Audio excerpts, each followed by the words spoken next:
Le scale-up, pour moi, c'est simplement une phase de développement de la société qui passe de quelque chose qui est, disons, une petite structure à une entreprise qui a des fondamentaux, qui peut avoir un développement pérenne. Il y a beaucoup de choses auxquelles on doit faire attention quand ça prospère, mais je pense que un des aspects très importants, c'est d'être conscient, au moins, du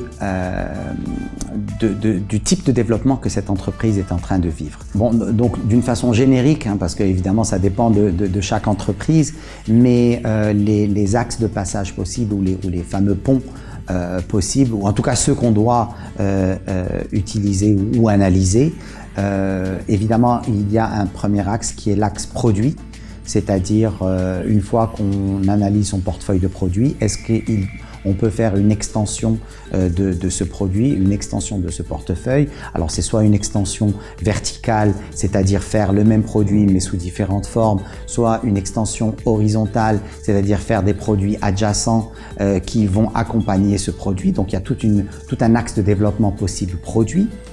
Il y a le deuxième axe de développement qui est l'axe de développement distribution, c'est-à-dire les pays et les géographies ou les endroits dans lesquels notre produit est vendu. Donc on peut avoir le même produit, aujourd'hui on le vend au Maroc, demain on le vend en Afrique du Nord, après-demain on le vend dans tout le monde, tout en gardant le même produit. Okay.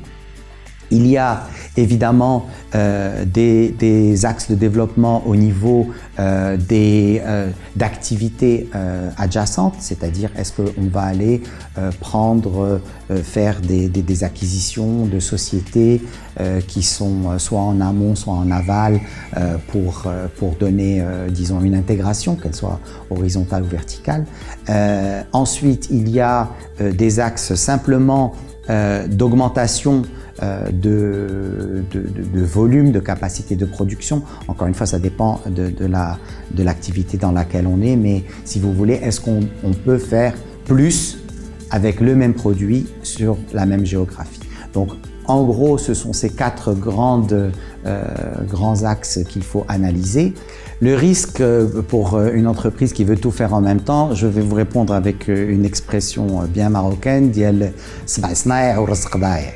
Donc, on ne peut pas avoir ce basnaï, on ne peut pas suivre sept choses différentes.